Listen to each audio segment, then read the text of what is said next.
اللہ آزماتا بھی ہے اور نوازتا بھی ہے۔ اس کا ہر انداز بہت خوبصورت ہے، کیونکہ وہ رحمان بھی ہے اور رحیم بھی ہے۔ ممکن ہے جس مشکل میں تم ہو وہی تمہارے لیے آسانی ہو۔ ممکن ہے جو راستے تمہیں بند لگتے ہوں وہی منزل کی طرف جاتے ہوں۔ پھر اللہ بھر دے گا تمہارے سینے کے سبھی گھیرے کھاؤ۔ تمہارا انشاءاللہ بہت جلد الحمدللہ میں تبدیل ہو جائے گا۔ ہر چیز کا اللہ نے خاص وقت مقرر کر رکھا ہے۔ اس صحیح وقت پر معجزے بھی ہوں گے اور چیزیں بہتر بنا کر واپس لوٹا دی جائیں گی۔ اگر کسی کو آپ کی محبت محسوس نہیں ہوتی اور نظر بھی نہیں آتی تو یقین دلانے کی کبھی کوشش نہ کریں، ناکام رہیں گے۔ محبت ایک لطیف احساس ہے، یہ پتھر دلوں پہ نہیں اترتی۔ گناہ میں اتنا نہ ڈوب جاؤ کہ جنت کے دروازے تم پر بند ہو جائیں۔ ابھی وقت ہے پلٹ آئیں رب کریم کی طرف، جو تم سے 70 ماؤں سے زیادہ پیار کرتا ہے۔ اس رب کریم سے ملاقات کا شوق اگر دل میں آ جائے تو نیکی کرنا آسان اور گناہ کرنا مشکل ہو جاتا ہے۔ اور اللہ تب تمہیں نوازتا ہے جب تم سب کچھ ختم ہونے کے بعد بھی دعا کرتے رہو، اس یقین کے ساتھ کہ اللہ کی دسترس سے باہر کچھ بھی نہیں۔ جو پاؤں تمہیں جائے نماز تک نہیں لے جا سکتے، تم کیوں خوش گمان ہو کہ وہ تمہیں جنت تک لے جائیں گے، جبکہ تم آگاہ ہو کہ جنت کی چابی نماز ہے، اور یہ چابی ہمیں دنیا میں خود تیار کرنی ہے۔ زندگی میں اگر برا وقت نہ آئے تو اپنوں میں چھپے غیر اور غیروں میں چھپے اپنے کبھی ظاہر نہ ہوں۔ یہ جو کہتے ہیں نا تمہیں تکلیف میں نہیں دیکھ سکتے، زندگی میں سب سے زیادہ تکلیف یہی لوگ دے کر جاتے ہیں۔ اور انسان اس وقت تنہائی پسند ہو جاتا ہے جب لوگوں کی حقیقتیں سامنے آنے لگتی ہیں۔ قدر کریں اپنے والدین کی اور ان کے لیے دعائے خیر کرتے رہیں۔ والدین کے احسانات اتنے ہیں کہ ہم ادا نہیں کر سکتے، لیکن دعائے خیر کر سکتے ہیں۔ وہ رب کبھی بھی مکمل طور پر آزمائش میں مبتلا نہیں کرتا، کہیں نہ کہیں کوئی دروازہ کھلا ضرور رکھتا ہے، جہاں سے رحمت ٹھنڈی ہوا کے جھونکوں کی طرح آ کر دل کو پرسکون کرتی رہتی ہے۔ کوئی نہ کوئی آسانی تو مشکل کے ساتھ موجود ہی رہتی ہے۔ دنیا کی پریشانیاں تو چلتی رہتی ہیں، انسان کی ناشکری اسے کم ہی خوش رہنے دیتی ہے۔ اہم بات یہ سیکھ لیجیے کہ خوش رہنا ایک ہنر ہے جو ہمیں خود ہی سیکھنا ہوتا ہے۔ شکر کیجیے اور خوش رہنا سیکھیے۔ دھوکے کو اپنے مالک سے بہت محبت ہوتی ہے، یہ لوٹ کر واپس اسی کے پاس آتا ہے۔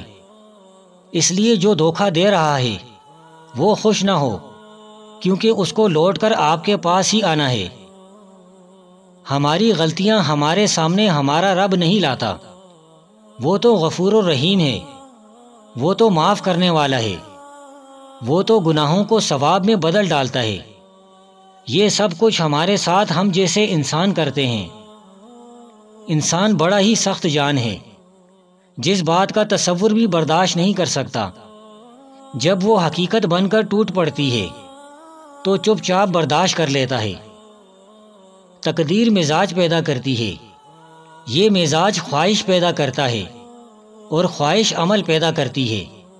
عمل ایک نتیجہ پیدا کرتا ہے، اور نتیجہ تقدیر ہے۔ جب انسان کا گھر سامان سے بھرا ہوا ہو، دل تمناؤں سے بھرا ہوا ہو، پیٹ خوراک سے بھرا ہوا ہو، تو ایسی حالت میں ذہن کا خالی ہونا لازمی ہے۔ انسان اپنی حالت کو بہتر بنانے کے لیے جب پریشان ہوتا ہے تو بہتر بنانے کی صلاحیت سلب ہو جاتی ہے۔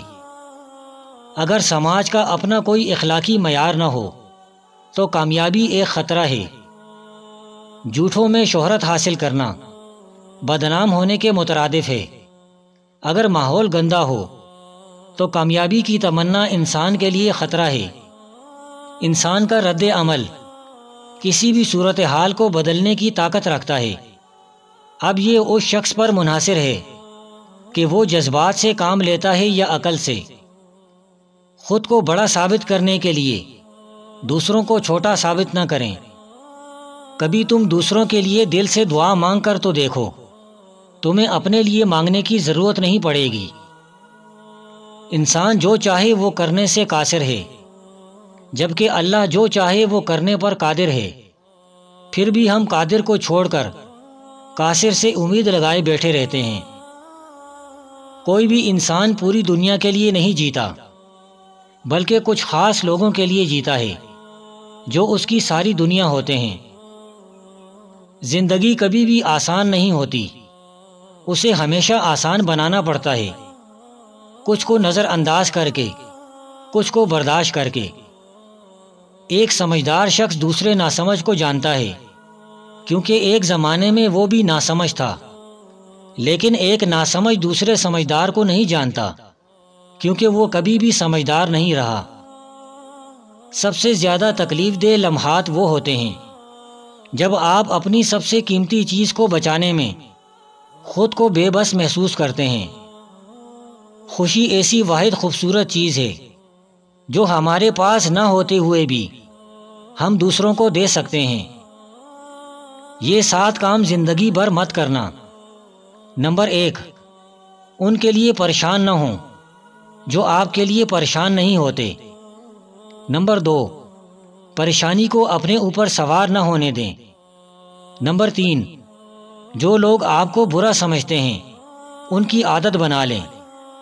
نمبر 4، رشتے جوڑے رکھنے کے لیے کسی کی منتیں مت کریں، کیونکہ رشتہ دل کا ہوتا ہے۔ نمبر 5، جو چھوڑ کر چلا جائے اس کی واپسی کی امید مت رکھیں۔ نمبر 6، بار بار غلطی کرنے والے کو معاف کرنا چھوڑ دو۔ نمبر 7، اپنی صحت کا خیال رکھیں، ورنہ اولاد بھی ساتھ چھوڑ جاتی ہے۔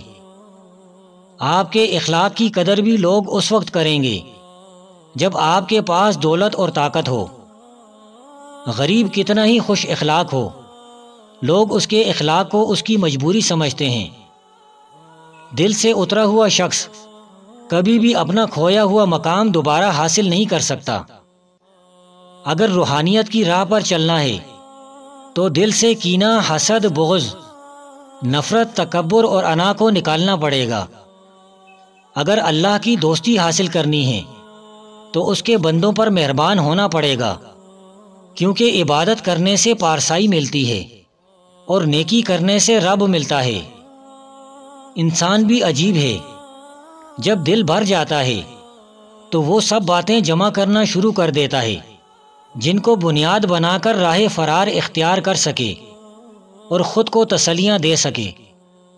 جب خلوص ختم ہوتا ہے تو سادگی رخصت ہو جاتی ہے، تب بناوٹ اور سجاوٹ جنم لیتی ہے اور لوگ تکلفات میں پڑ جاتے ہیں اور اپنے باطن کو پاکیزہ بنانے کے بجائے اپنے ظاہر کو سجانے میں لگ جاتے ہیں۔